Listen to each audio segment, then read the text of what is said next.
Hello, everyone. Hi. Welcome to the Puppy Academy. You totally threw me off. Welcome to Ask a Puppy Trainer Show. This is episode number 128. I'm Bethany. This is Sparky. The way you guys can ask us questions, we get lots of questions. Please include the age and breed of the dog. On Instagram, you can private message us and include the age and breed of dog. Now, we do struggle getting to all of the questions, and so if we don't get to yours and you have a lot going on, you can always check out our online school, which is thepuppyacademy.com. You'll see our online section on there. All right, everyone. You can also just comment as well, and we will get to your questions. Same with YouTube. What are you doing? Where's my questions? You don't get questions. Here's them. All right, guys. Shoot.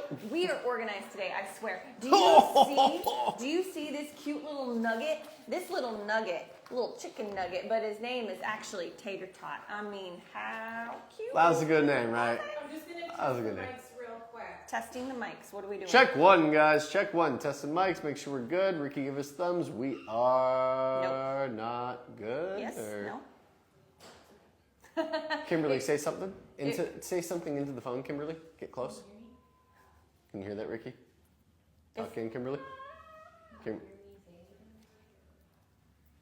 If we are echoey, we apologize. That's We're what working on happens. something. It's okay. That's what happens when the mics are causing us I problems. just want to make sure people can hear us clearly. We got new mics like 2 months ago.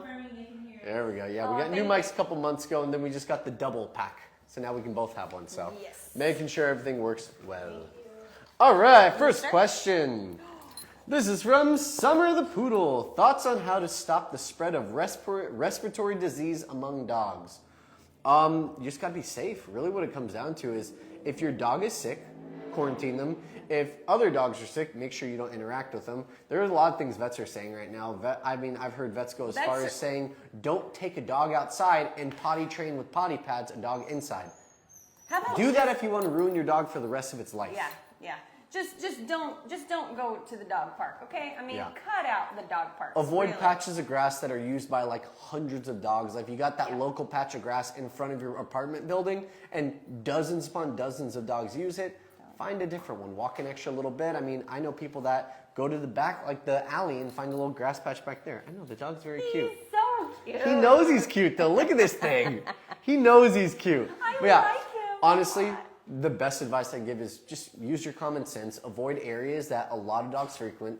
Definitely avoid the dog park, for sure. Avoid all dog beaches. Avoid anywhere where it's moist because bacteria tends to hover and stay in areas that stay moist. If you have patches of grass that are hit by more sun, the likelihood of them carrying it is less. I hate that word.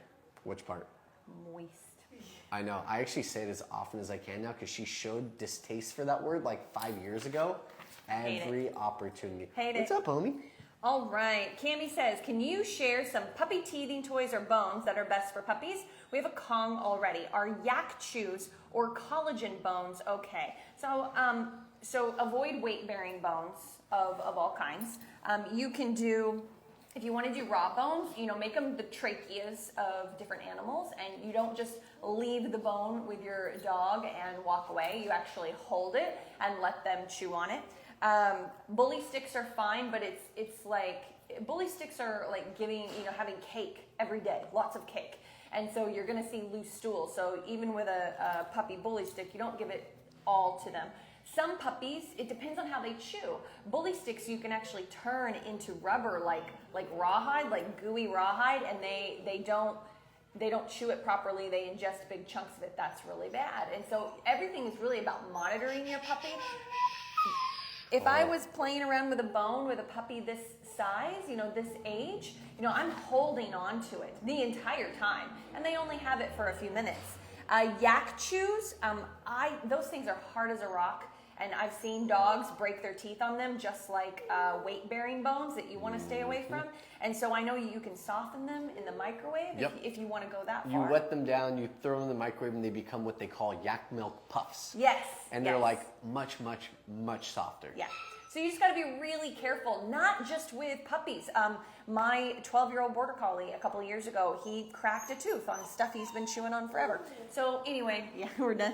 It's because he likes me better. I'm sorry. Yeah. No.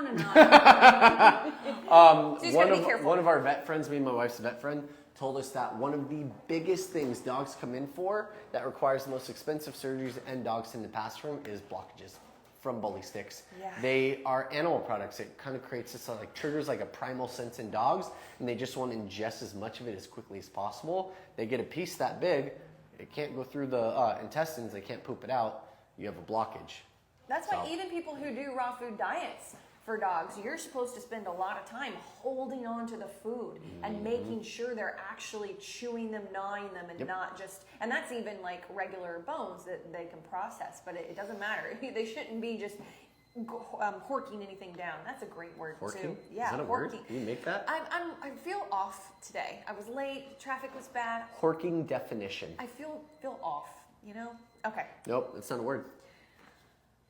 I feel like it is.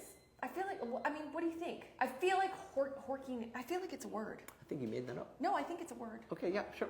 Horking down? Okay, anyway, Haley says, is it normal? Horking is a word. It's to fallow up, to be occupied with difficulty, tangle, or unpleasantness, to be broken. Unpleasantness, to be broken. It is a word. Is that how you used it? Siri knows that. Of course it's how I used it.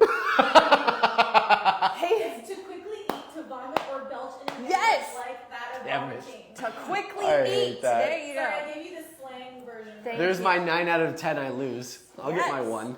All right, Haley says, is it normal that my 6-month-old puppy keeps drinking so much water and pees a lot of times a day? She's an American bully. It is completely normal for her to think she needs that much It water, is, but yeah. it is not something she actually needs. Dogs tend to have a hoarding mentality. They tend to take resources and intake as much of them as possible, especially if they're a rescue, where maybe at one point in their life they didn't have as much of that resource and it wasn't freely given. So it's actually our job to help limit that, not eliminate. Limit. Meaning that when I give a dog an hour of free time from the crate right before they go back in the crate, that's usually when I give them the water. There's a lot of different measurements you guys can use. I'm going to give it to you really quick and you guys can do more research. It's a half cup of water for every 30 pounds of body weight every 2 to 3 hours roughly. So that tends to be at the end of their free time window before they go back in the crate. That's when I give it. So then they actually learn in a quiet enclosed environment how to not move around a lot and hold that bladder until they come out of the crate and then they get their potty opportunities. So, And even if I play with the dog and they're really hot, we give them that amount of water and then we have them wait a bit and then see if they're really thirsty later. Crate, have them wait in crate so they're not moving Yeah. around, building up more need. And then usually after 10 minutes or so, if you see that they're panting heavily, then you can give a little bit more. Yeah. If they're not and you're still worried, feel their gum line. If their gum line is slick or wet, that means it's fine. If it's bone dry and sticky, they probably need a little bit more water. Yep. I would also say that when you feed your dog and see if there's a pattern with the type of food that you're feeding them. We see with a lot, sorry, I'm not making a lot of sense today. It's taken me forever. We see this with a lot of dogs who eat dry food. There we go. And they just suck up water like crazy, and just pay attention to the quality of food that you're feeding. You're looking for filler and byproduct. Yeah. And I'm not going to pretend like I'm a vet. I am a bit of a nutritionist, but I'm not a vet, so I'm not going to go through all the details. But the base reason we're even saying it is because fillers is like corn and stuff. It absorbs. It can be grain, it can be corn. So it absorbs the water. When your dog eats it, it can make them feel like they need more water. And the dryness of the kibble as well. I don't want to say dehydrate because I don't think it would dehydrate them, but I definitely feel like it would make them more thirsty, so they might need more water in their food. Rehydrating the kibble is a good idea. I like to even feed it spongy. I can feed it spongy like treats. I know it's a lot of work because you got to let it sit, but it's a great idea. Okay, moving on. All right, Emily says, hi Puppy Academy. Hoping you see this. We got a boxer puppy 2 weeks ago, so we can probably assume about 10, 12 weeks old. And we've been implementing a playpen and crate training. Figured out that he can climb out of his playpen. Any advice? No playpen. You got a boxer. You have a dog that you probably got a back tie tether, so grab a playpen, grab a place cot or a dog bed, anything you got. You got to find something that weighs about your dog's weight plus half, and then that's what you tie your leash to, and the other half that leash goes to the harness. And then he has somewhere to lay. That's where the cot comes in. He has somewhere to lay if he wants to. Big dog, I wouldn't do flat collar. Not even for a big dog. It's 12 weeks old. Yeah, I definitely would do a flat collar then. So yeah, do harness. Most people are just going to do kind of like the easier route. They're going to clip it to the flat collar because it holds the dog back more. But you got to be careful of that collar falling down and press it against the trachea. And what will a boxer do? Yeah. Choking himself out. So definitely do the harness to start with. And you're not giving only enough slack to limit him to just the dog bed. You're giving like a 4-foot boundary. Yeah. So they can go a step or two off the dog bed, then go to the side. I give 1 or 2 toys, watching them. This Can't is have toys without supervising. This is supervised only. Because anytime your dog is out of the crate, there's a lot of bad things that can happen to them if they're unsupervised. They can even chew through the leash and get into the chemicals under the cabinet. Like, there's a lot of things you always want to supervise your dog whenever they're out of the crate if you want to prevent issues from popping up. All right, CMS says, help. Today on the walk, my 5-month-old golden doodle snapped and bit my hand, growling, snapping, biting my legs all the way, drawing blood. How do I avoid? Avoid, CMS, avoid is the wrong term to use. I know what you meant, but just the fact that you used avoidance, you've got to get some one-on-one help. And I'm not trying to be mean, but this dog may not be the best fit for your skill level where you're at. 5 months old, That's really young. There's a real problem happening, and it's probably a combination of genetics with the dog combined with how the dog views you. And I don't mean that meanly, I promise. Like, it's just, it accidentally happens sometimes, even with the best of intentions. It's like, how much training have you done with this dog? How much food work? Taught what the leash means? Really spent an hour a day focusing on teaching this dog how to live in the environment with you, not cuddles and just playing fetch, or again, just cuddles and pets and things like that. Maybe you haven't done that. Maybe you did classes. Maybe you've done a lot and you're still dealing with this. If that's the case, then we're dealing with a heavier genetic component, and you need to look into professional one-on-one training ASAP. With a balanced dog trainer that works with reactive puppies. Yeah. You're not looking for a dogs, adult dog. Not aggressive dogs, but has experience with reactive puppies. That's a good point. It's very likely they're going to take a much softer approach than what they would take with an adult dog reacting. Yep.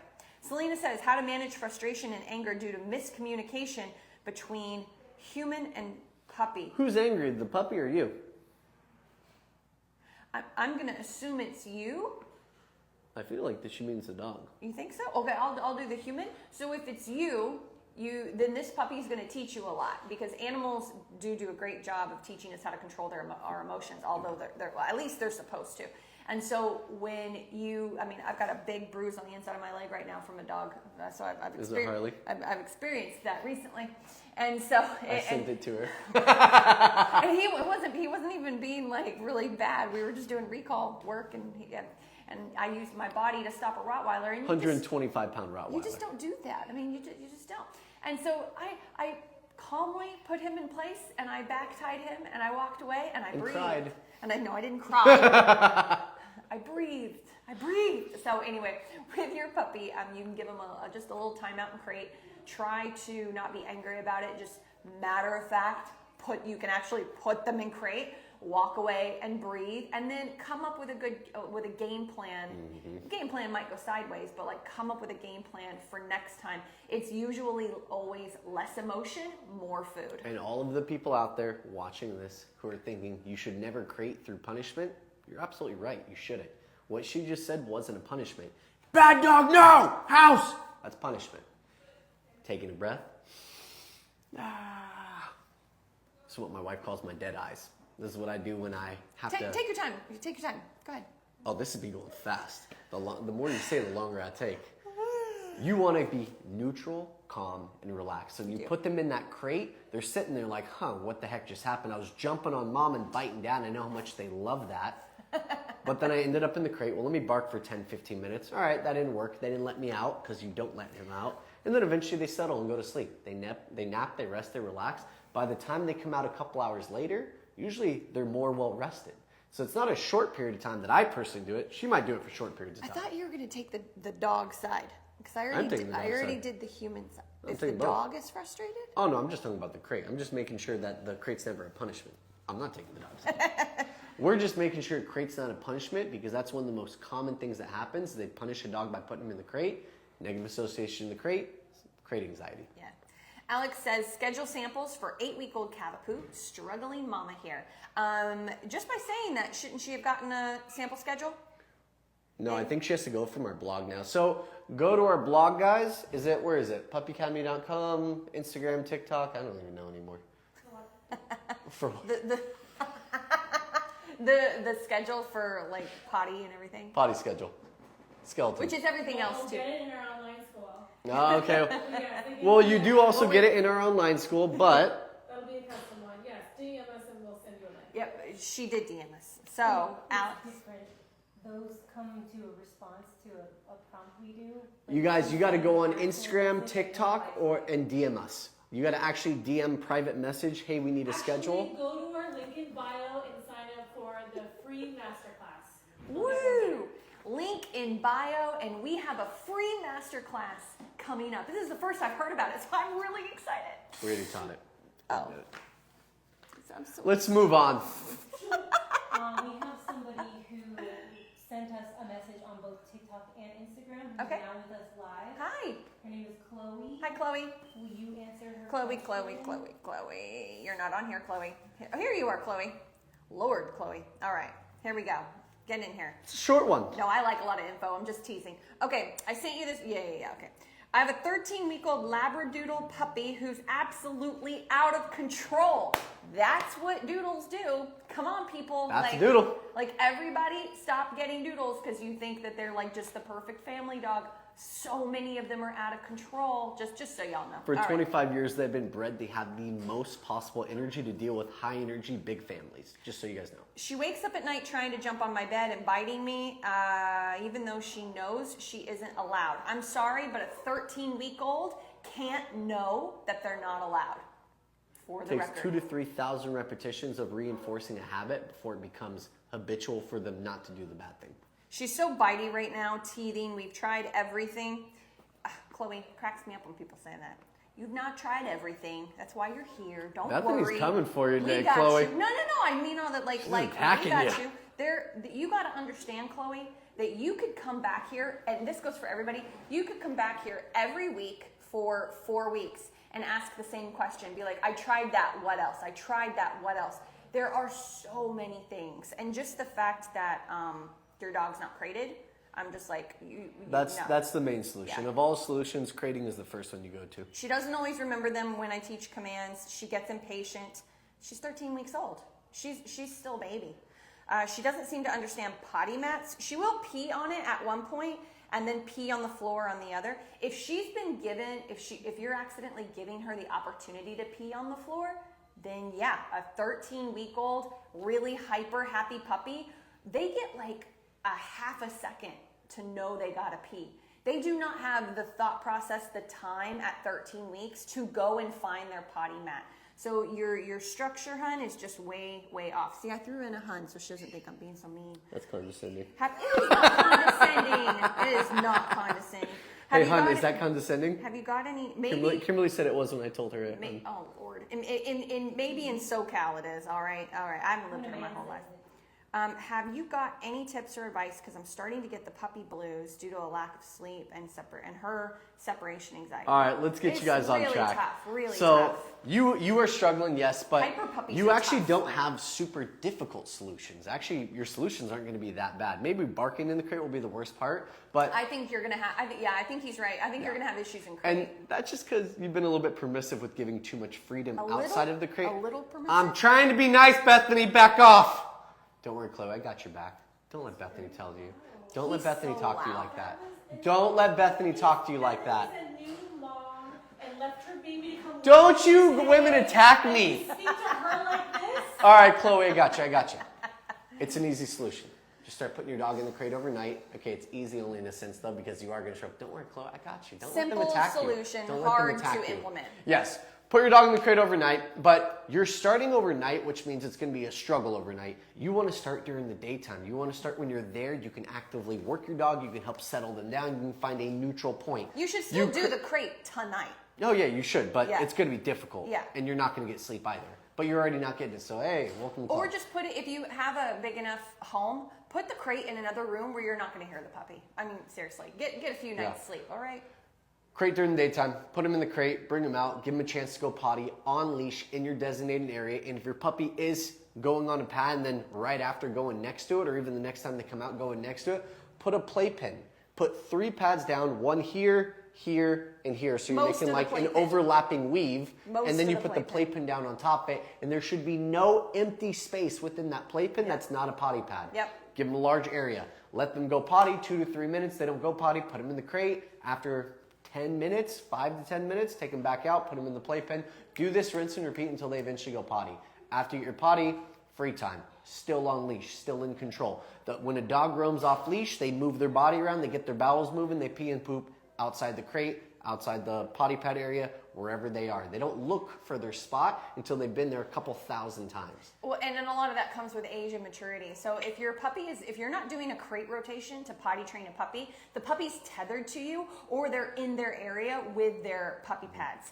And I like the tether personally because I know exactly what their habits are because I can see them sit there, sniff, and swirl. Yeah. And I'm like, that's a pee. Or I don't catch it and they pee and poop. Kimberly, I'm not ready for that question yet. And I know. And when you have your puppy and you go to take them outside, it's really common for a 13-week-old overly excited puppy to get so distracted she half pees and then comes inside and finishes peeing. And so we like to do a pee, come inside, a few minutes of crate, another pee, then play, then do your training, then do your playpen break, and then pee again, crate. So you have this schedule with the dog that they learn. You have this schedule with the dog that they learn how to depend on. I hope that she knows to give her dog water. She doesn't know when to give her dog water though, unless she was here from the We beginning. don't have to give water everything. at the end of your free time before they go back in crate. Okay, what's your question? What's the follow-up? She crates every night at the same time for the same amount of time each night while she showers and while she pees. Not enough. Then I don't understand. So she's saying that she crates every night overnight. Is it overnight? At the same time. Trying to jump on my bed and bite me to wake me up. So if she's crated overnight, she wouldn't be able to jump on the bed. I think you're mentioning, Chloe, that you do it when you shower. It's not enough. It's a several. young puppy needs to sleep in the crate 16 to 20 hours a day because it's the only place they truly rest, relax, and go to sleep comfortably. Otherwise, it says overnight too. How would the dog get on your bed though if it's in the crate? Otherwise, what you're doing is you're accidentally creating an overstimulated hyper puppy that wouldn't ordinarily be as bad. So just keep that in mind. We need to Chloe, if you're crating overnight too, then you're good. Okay, Stratchel says, I'm wondering if you can help me, please. Oh, wait, stop. Your crate needs to be closed. They don't have access to the playpen when they're in the crate. The crate door is closed unless you're completely gone from the house during the daytime and you're going to be at work for 6 to 8 hours. But if you're home with the puppy, that crate door is shut and it's far from your bed. Otherwise, it's kind of pointless. Yeah, there's no point because she'll just jump up. Yeah. Stratchel says, I have a 12-week-old Cocker Spaniel. We got her at 9 weeks. Our garden is artificial grass. She's doing great. However, she won't go anywhere else. Not real grass, pavement, nothing. Is this because of, how she recognizes the artificial grass? I need her to get comfortable. Oh, this is an easy one. She holds her bladder when she's at people's houses and then has access. This is so easy. You do not take her to the backyard anymore to go potty. She only goes to the front yard where there's grass. You might have a few accidents, but first thing in the morning, you go out front. That's your best bet for her to potty. If she doesn't potty, because she may not sometimes, and you're pretty sure she needs to go, put her back in the crate for 10 minutes. I would do 5 to 10 minutes to start with because she's 12 weeks old. And then take her. You might even need to pick her up just in the beginning and take her to the front grass. And then the rest of the day do it. Now, if you got to leave for work and you're like, crap, she hasn't gone in the last few hours, but she did go to the grass this morning, use the artificial turf. But every chance you get, you just don't give her the option to anymore. For like 2 weeks, she'll use both. Okay. Thomas says, I've got all your videos. Wait. I have to say that all of your videos are good information. Thank you, Thomas. Recently rescued a 16-month-old dog. How should I integrate him into my house? I've roughly had him for 5 days. He sleeps in his kennel. When I go out, I work for about 8 hours. He refuses to sit. He walks very well. I don't want to, use other training tools until I'm able to get commands down. He's an American Nikita big puppy, please. Oh yeah, you've got a lot of work, before you want to jump to training tools. 16-month-old, so we're dealing with a bit older of a dog. So what I would say is, just do it. Your puppy's a little bit older, but you could still learn how to train basic obedience from our younger puppy videos. You want to build some food drive in this dog, okay? Because if you don't want to build food drive, we're not really the trainers for you. There are trainers out there that can teach you how to do basic obedience with your dog without food. So you kind of got to decide where you want to be on that. But you basically want to hand feed her food every morning, afternoon, and evening. Afternoon if you can. By the way, this is the balance approach. What she's telling you right now, this is a balanced trainer approach. Not using food is not as balanced. You gotta balance out the command with food and make it an enjoyable experience for the dog. And I would train on slip leash inside for the dog that you're dealing with. Outside might be a little bit different, but you're going to want to get one-on-one training for that, or do a deep dive into some YouTube videos on how to use certain lead tools. But anyway, you want to build up all of her good stuff in the house first, then in the backyard, front yard, or front of your condo, wherever you live, things like that. And you got a really stubborn breed that, knock on wood, is typically incredibly stubborn. This is one of the few breeds that I like to say, it's not like a golden retriever where I'm like, hey, I said sit and down, so you need to sit and down. It's more like a companionship that I'm trying to build. When I have a puppy that's a different breed, I really want to help control every aspect of their lives until they become an adult. Then it's a companionship. With these types of breeds and gendos and some of these, you kind of gotta. It's a very primal breed. Yeah, you gotta show them that you are a take charge leader. But that doesn't mean by being harsh. It means by just controlling how they eat, when they potty, when you give affection, like not giving affection at the wrong times. They're very primal. So you really got to watch your energy. And I would build a food drive with their food on a regular basis. Even if all you can do right now is come, good, handful of food. Come, good, handful of food. Then lure up for sit. Y'all the best come in town. Then work on down. Like just all that stuff. Really start to shape that over the next couple of weeks with food and a slip leash. And that's where I would start. And she went over it briefly, but we highly, highly, highly recommend you get one-on-one help for Nikita. Oh, yeah. Because anybody. The toughest breed, and also sometimes some of the most aggressive breeds One of my out favorites. There. One of my favorites. She's kind of one of my favorites too. Yep. They're big, tough, stoic breeds. Yep. I also find that Japanese Akitas are a little bit easier for anyone out there that's looking to get an Akita. Japanese are a bit easier because Americans get bigger. They can become, they're some of the biggest Akitas out there. Yeah. Okay. You don't even know where you are. Who submitted a question? They're joining us live. Her name is Haley. Hi, She's Haley. wondering if Yes, Haley. The one about the 6-month-old puppy drinking water? Yes, I answered that earlier in the live, so you'll be able to check that out. I think you after. were a second question we answered. Okay, Go Leanne. shorties, no, go short ones. What? I already We can did? get through more of them. You went through all of them? No, I didn't. No way. There's Okay. like 27 questions. No, I'm not doing that one. Schedule? No. Nope, no. we did that one. See, you got me all mixed up now. All right, Chris. We did that one too. No, I'm we just didn't. kidding, we did. No, we didn't. Chris Katharina says, my 3-month-old puppy won't stop crying when she's in the crate. What should I do? What should she do? Pray to the gods. That one's hard. Sometimes it's like legitimate crate anxiety, and it's a really strong boundary frustration. They don't want to be in there, and they panic until they eventually learn how to settle inside of it. That can take sometimes months, sometimes weeks. But I have a feeling, how old was the puppy? 3 months old. 3 months old. I don't know if you've It's a had little- that puppy long enough to have true crate anxiety, unless it's predetermined. But Unless it's genetic, which is Yeah. possible. We've come across some. Woo! we have mainly wiener dogs. Yeah. Almost all wiener dogs. But You're- normally... I was just going to say, you are at the perfect age where you could check out our online school if that's something that you're interested in, because we do a deep dive into all of that type of stuff. But, basically you're looking at, is your crate covered?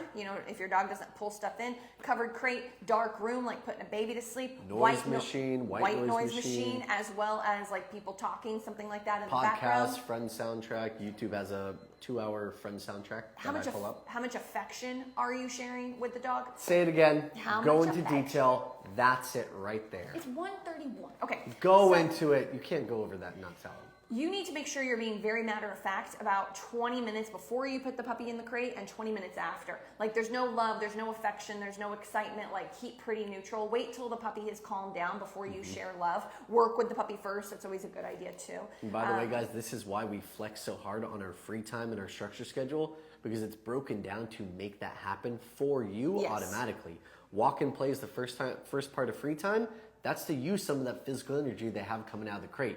Part 2 is training. That's to use the mental energy. Part 3 is supervised separation. That's putting them in their space, not looking, talking, or touching them, letting them exist and teaching them how to exist without having access to you. It builds confidence, independence, the ability to self-soothe. These are all the things that we preach because it helps your puppy go in that crate significantly calmer than a dog who just got 20 minutes of cuddle time on the couch and then going in the crate. Because it's confusing. And most of the time, not all the time, because of the genetic aspect of it, like certain Malteses, genetically, they have, anyway, the vast majority of separation anxiety, working on that happens when the dog is outside of the crate, not inside of the crate. Boundaries that you're teaching, waiting for food, waiting at doors, Permissiveness. waiting to be picked up. How permissive are you being in your day-to-day life? I'd get super strict, super fast for a month and see if it helps. You will have a huge change if you do it. Yep. We promise you. Even if your dog is still whining and crate, you'll have a huge change in general and it'll be great. So if anybody did not get their question answered this week, please resubmit for next week and we'll see you Wednesday at 1 Pacific Standard Time next week. Bye, guys. Awkward smile.